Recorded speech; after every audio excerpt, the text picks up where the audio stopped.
Hello दोस्तों, आज की वीडियो में हम ऐसे वीर योद्धा के बारे में बताएंगे जिसने अपने समस्त राज्य का निर्माण स्वयं के बलबूते पर किया। इन्होंने अपनी सत्ता स्वयं ही संभाली तथा अपने जीवन काल में अच्छा शासन किया। इनका नाम है चंद्रगुप्त मौर्य।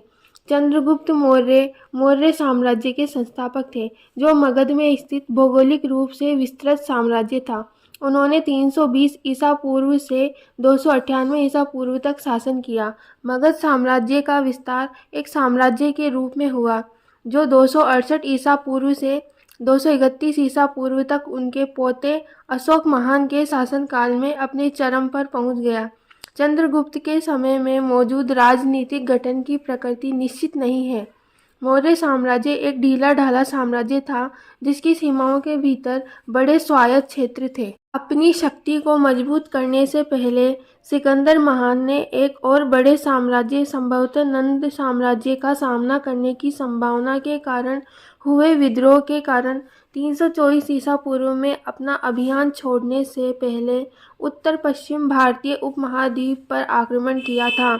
चंद्रगुप्त ने पाटलिपुत्र, मगध में केंद्रित नंद साम्राज्य और दक्षिण एशिया में सिकंदर के साम्राज्य से नियुक्त या गठित यूनानी क्षत्रपों दोनों को हराया और जीत लिया। बाद में चंद्रगुप्त ने अपनी पश्चिमी सीमा का विस्तार किया और उसे सुरक्षित किया, जहां सेल्यूसिड मौर्य युद्ध में सेल्यूकस प्रथम निकेटर से उनका सामना हुआ। माना जाता है कि 2 साल के युद्ध के बाद चंद्रगुप्त ने संघर्ष में बढ़त हासिल कर ली और हिंदू कुश तक के क्षत्रपों पर कब्जा कर लिया। युद्ध को लंबा खींचने के बजाय दोनों पक्षों ने विवाह संधि पर समझौता किया। चंद्रगुप्त का साम्राज्य पूरे दक्षिण एशिया में फैला हुआ था, जो आधुनिक बंगाल से लेकर अफगानिस्तान तक, उत्तर भारत तक फैला हुआ था और साथ ही मध्य और दक्षिण भारत में भी फैला हुआ था। 900 साल बाद विकसित हुई जैन किंवदंतियों के विपरीत समकालीन ग्रीक साक्ष्य बताते हैं कि चंद्रगुप्त ने वैदिक ब्राह्मणवाद से जुड़े जानवरों की बलि देने का संस्कार करना नहीं छोड़ा। उन्हें शिकार करने और अन्यथा जीवित प्राणियों के प्रति अहिंसा के जैन अभ्यास से दूर जीवन जीने में आनंद आता था। चंद्रगुप्त के शासनकाल और मौर्य साम्राज्य ने आर्थिक समृद्धि, सुधार, बुनियादी ढांचे के विस्तार और सहिष्णुता का युग निर्धारित किया। उनके क्षेत्र और उनके वंशजों के साम्राज्य में कई धर्म पनपे। बौद्ध धर्म, जैन धर्म और आजीविका को वैदिक और ब्राह्मणवादी परंपराओं के साथ साथ प्रमुखता मिली और पारसी धर्म और ग्रीक पंथीयन जैसे अल्पसंख्यक धर्मों का सम्मान किया गया। चंद्रगुप्त मौर्य का एक स्मारक 7वीं शताब्दी के भौगोलिक शिलालेख के साथ चंद्रगिरी पहाड़ी पर मौजूद है। एक मध्ययुगीन टिप्पणीकार का कहना है कि चंद्रगुप्त मुरा नाम की नंद की पत्नियों में से एक का पुत्र था। अन्य स्रोत मुरा को राजा की उपपत्नी के रूप में वर्णित करते हैं। एक अन्य संस्कृत नाटकीय पाठ मुद्रा राक्षस में चंद्रगुप्त का वर्णन करने के लिए व्रसल और कुलहीना, जिसका अर्थ है किसी मान्यता प्राप्त कबीले या परिवार से नहीं उतरना, शब्दों का उपयोग किया गया है। व्रसल शब्द के 2 अर्थ हैं, एक शूद्र का पुत्र, दूसरे का अर्थ है सर्वश्रेष्ठ राजा। एक बाद के टिप्पणीकार ने पूर्व व्याख्या का उपयोग यह बताने के लिए किया कि चंद्रगुप्त की पृष्ठभूमि शूद्र थी। हालांकि इतिहासकार राधा कुमुद मुखर्जी ने इस सिद्धांत का विरोध किया और कहा कि इस शब्द की व्याख्या सर्वश्रेष्ठ राजाओं के रूप में की जानी चाहिए। वहीं नाटक चंद्रगुप्त को भी जस्टिन की तरह विनम्र मूल के व्यक्ति के रूप में संदर्भित करता है। कश्मीरी हिंदू परंपरा के 11वीं शताब्दी के ग्रंथों कथा सरित सागर और बृहत कथा मंजरी के अनुसार नंद वंश बहुत छोटा था। चंद्रगुप्त अयोध्या में रहने वाले बड़े नंद पूर्वानंद के पुत्र थे। हिंदू स्त्रोतों में आम विषय यह है कि चंद्रगुप्त एक विनम्र पृष्ठभूमि से आए थे और चाणक्य के साथ वह एक धार्मिक राजा के रूप में उभरे, जिसे उनकी प्रजा पसंद करती थी। हेमचंद्र की दिगंबर कथा के अनुसार चाणक्य एक जैन आम आदमी और ब्राह्मण थे। जब चाणक्य का जन्म हुआ था तो जैन भिक्षुओं ने भविष्यवाणी की थी कि चाणक्य एक दिन बड़े होकर किसी को सम्राट बनाने में मदद करेंगे और सिंहासन के पीछे की शक्ति होंगे। चाणक्य ने भविष्यवाणी पर विश्वास किया और मौर्य प्रजनन समुदाय के प्रमुख की बेटी को एक बच्चे को जन्म देने में मदद करने के लिए सहमत होकर इसे पूरा किया। बदले में उसने माँ से लड़के को छोड़ने और बाद में उसे गोद लेने के लिए कहा। जैन ब्राह्मण फिर जादू के माध्यम से पैसा कमाने लगा और बाद में युवा चंद्रगुप्त पर दावा करने के लिए लौटा, जिसे उसने सिखाया और प्रशिक्षित किया था। साथ में उन्होंने सैनिकों की भर्ती की और नंदा साम्राज्य पर हमला किया। अंततः उन्होंने जीत हासिल की और पाटलिपुत्र को अपनी राजधानी घोषित किया। एक पौराणिक कथा के अनुसार चाणक्य का प्रभाव। बौद्ध और हिंदू स्रोत इस बात के विभिन्न संस्करण प्रस्तुत करते हैं कि चंद्रगुप्त की मुलाकात चाणक्य से कैसे हुई। मोटे तौर पर वे युवा चंद्रगुप्त द्वारा शाही दरबार का एक नकली खेल बनाने का उल्लेख करते हैं, जिसे उन्होंने और उनके चरवाहे दोस्तों ने वृंदावन के पास खेला था। चाणक्य ने उसे दूसरों को आदेश देते हुए देखा, उसे शिकारी से खरीद लिया और चंद्रगुप्त को गोद ले लिया। चाणक्य ने उन्हें वेदों, सैन्य कलाओं, कानून और अन्य शास्त्रों का अध्ययन करने के लिए तक्षशिला में पढ़ाया और भर्ती किया। तक्षशिला के बाद चंद्रगुप्त और चाणक्य भारत के पूर्वी मगध साम्राज्य की राजधानी और एक ऐतिहासिक शिक्षण केंद्र पाटलिपुत्र चले गए। हिंदू स्रोतों के अनुसार वे वहां नंदा से मिले और पाली भाषा के बौद्ध स्रोतों के अनुसार धनानंदा से मिले।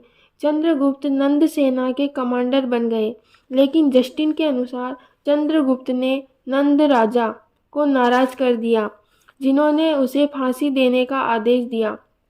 एक वैकल्पिक संस्करण में कहा गया है कि यह नंद राजा ही थे जिनका चाणक्य ने सार्वजनिक रूप से अपमान किया था।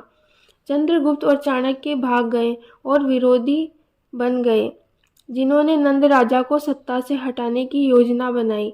मुद्रा राक्षस में यह भी कहा गया है कि राजा द्वारा अपमानित महसूस करने के बाद चाणक्य ने नंद वंश को नष्ट करने की शपथ ली थी।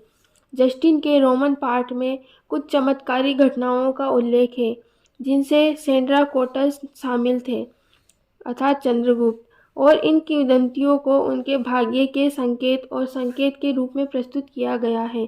पहली घटना में जब चंद्रगुप्त नंदरम से भागने के बाद सो रहा था, एक बड़ा शेर उसके पास आया, उसे चाटा और फिर चला गया। दूसरी घटना में जब चंद्रगुप्त सिकंदर के सेनापतियों के साथ युद्ध के लिए तैयार हो रहा था, एक विशाल जंगली हाथी उसके पास आया और खुद को उसका घोड़ा बनाने की पेशकश की। मौर्य साम्राज्य का निर्माण। बौद्ध ग्रंथ महावंश टीका के अनुसार चंद्रगुप्त और चाणक्य ने तक्षशिला में अपनी पूरी शिक्षा करने के बाद कई स्थानों से सैनिकों की भर्ती करके एक सेना खड़ी की। चाणक्य ने चंद्रगुप्त को सेना का नेता बनाया। दिगंबर जैन ग्रंथ परिशिष्ट पर्वन में कहा गया है कि इस सेना को चाणक्य ने अपने द्वारा ढाले गए सिक्कों से बड़ा किया था और प्रवर्तक के साथ एक गठबंधन बनाया था। जस्टिन के अनुसार चंद्रगुप्त ने एक सेना संगठित की। प्रारंभिक अनुवादकों के जस्टिन की मूल अभिव्यक्ति की व्याख्या लुटेरों का शरीर के रूप में की, लेकिन राय चौधरी कहते हैं जस्टिन द्वारा इस्तेमाल की गई मूल अभिव्यक्ति का अर्थ भाड़े का सैनिक, शिकारी या डाकू हो सकता है। बौद्ध महावंश टीका और जैन परिशिष्ट पर्वन में चंद्रगुप्त की सेना द्वारा नंद राजधानी पर असफल हमले का रिकॉर्ड है। इसके बाद चंद्रगुप्त और चाणक्य ने नंदा साम्राज्य की सीमा पर एक अभियान शुरू किया और धीरे धीरे नंदा राजधानी के रास्ते में विभिन्न क्षेत्रों पर विजय प्राप्त की। फिर उन्होंने विजित क्षेत्रों में गैरिसन स्थापित करके अपनी रणनीति को परिष्कृत किया और अंत में नंदा की राजधानी पाटलिपुत्र को घेर लिया। वहां धनानंदा ने हार स्वीकार कर ली और बौद्ध खातों के अनुसार उन्हें मार दिया गया, या हिंदू खातों के अनुसार उन्हें अपदस्थ और निर्वासित कर दिया गया। सिकंदर महान का भारतीय अभियान चंद्रगुप्त के सत्ता में आने से पहले ही समाप्त हो गया। सिकंदर ने 325 ईसा पूर्व में भारत छोड़ दिया था और उत्तर पश्चिमी भारतीय उपमहाद्वीप के क्षेत्रों को यूनानी गवर्नरों को सौंप दिया था। इन राज्यपालों और चंद्रगुप्त के बीच प्रारंभिक संबंधों की प्रगति अज्ञात है। जस्टिन ने उत्तर पश्चिमी भारत में सिकंदर के उत्तराधिकारियों के प्रतिद्वंदी के रूप में चंद्रगुप्त का उल्लेख किया है। उनका कहना है कि सिकंदर की मृत्यु के बाद चंद्रगुप्त ने भारतीय क्षेत्रों को यूनानियों से मुक्त कराया और कुछ राज्यपालों को मार डाला। बोएसे के अनुसार उत्तर पश्चिमी क्षेत्रों के साथ यह युद्ध आंशिक रूप से चंद्रगुप्त और चाणक्य द्वारा किराए पर लिए गए भाड़े के सैनिकों द्वारा लड़ा गया था और ये युद्ध सिकंदर के दो राज्यपालों निकानोर और फिलिप की मृत्यु का कारण हो सकते थे। मेगस्थनीज ने 4 वर्षों तक उसके दरबार में यूनानी राजदूत के रूप में कार्य किया। सेल्यूकस के साथ युद्ध एवं विवाह गठबंधन। अप्पियन के अनुसार सेल्यूकस प्रथम निकेटर सिकंदर के मैसेडोनियन जनरलों में से एक, जिसने 312 ईसा पूर्व में बेबीलोन में अपनी राजधानी के साथ सेल्यूसिड साम्राज्य की स्थापना की, फारस और बैक्ट्रिया के अपने अधिकार में लाया और अपना पूर्वी मोर्चा चंद्रगुप्त के साम्राज्य के सामने रखा। सेल्यूकस और चंद्रगुप्त तब तक युद्ध करते रहे जब तक कि उनमें एक दूसरे के साथ समझौता नहीं हो गया।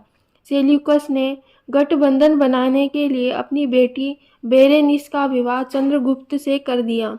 आरसी मजूमदार और डीडी कौशाम्बी का कहना है कि एक ऐसा प्रतीत होता है कि सेल्यूकस ने सिंधु के पश्चिम में बड़े क्षेत्रों को चंद्रगुप्त को सौंपने के बाद खराब प्रदर्शन किया था। मौर्य साम्राज्य ने अराकोसिया, गेड्रोसिया और पारोमिस्दाए को जोड़ा।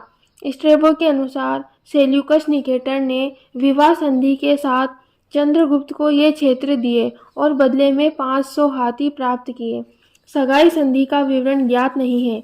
हालांकि चूंकि सेल्यूकस पर उपलब्ध व्यापक स्रोतों में कभी भी किसी भारतीय राजकुमारी का उल्लेख नहीं किया गया है, इसलिए ऐसा माना जाता है कि वैवाहिक गठबंधन दूसरे रास्ते पर चला गया, जिसमें चंद्रगुप्त ने स्वयं या उनके बेटे बिंदुसार ने समकालीन ग्रीक प्रथाओं के अनुसार सेल्यूसिड राजकुमारी से शादी की। वंशवादी गठबंधन एक भारतीय पौराणिक स्रोत भविष्य पुराण के प्रतिसर्ग पर्व में सेल्यूकस की बेटी एक ग्रीक राजकुमारी के साथ चंद्रगुप्त के विवाह का वर्णन किया गया है।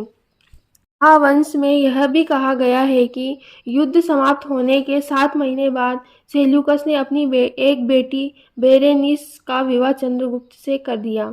चंद्रगुप्त ने सेल्यूकस के पास 500 युद्ध हाथी भेजे, जिन्होंने इप्सस की लड़ाई में सेल्यूकस की जीत में महत्वपूर्ण भूमिका निभाई। इस संधि के अलावा सेल्यूकस ने मेगस्थनीज को चंद्रगुप्त के दरबार में एक राजदूत के रूप में भेजा और बाद में एंटीओकस ने पटना में मौर्य दरबार में अपने बेटे बिंदुसार के पास डेमाकोस को भेजा। दक्षिणी भारत में विजय। सिंधु नदी के पश्चिम में सेल्यूकस के प्रांतों पर कब्जा करने के बाद चंद्रगुप्त का एक विशाल साम्राज्य था, जो बंगाल की खाड़ी से लेकर अरब सागर तक उत्तरी भारतीय उपमहाद्वीप तक फैला हुआ था। चंद्रगुप्त ने अपने साम्राज्य का विस्तार विंध्य पर्वतमाला से परे दक्षिण की ओर और दक्कन के पठार तक करना शुरू किया।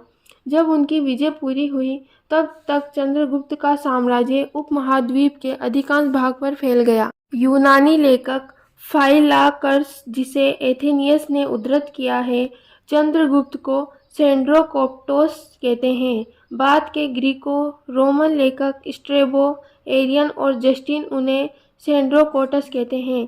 ग्रीक और लैटिन खातों में चंद्रगुप्त को सेंड्राकोटोस और एंड्रोकोटस के नाम से जाना जाता है। संस्कृत नाटक मुद्रा राक्षस में वर्णित राजा के विशेषणों में चंदासिरी, पिदमसाना और वृषला शामिल हैं। पियादमासन प्रिय दासी के समान है, जो उनके पोते अशोक का एक विशेषण है।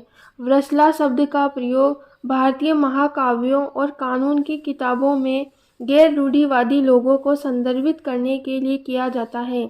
एक सिद्धांत के अनुसार यह ग्रीक शाही शीर्षक बेसिलियस से लिया जा सकता है, लेकिन इसका कोई ठोस सबूत नहीं है।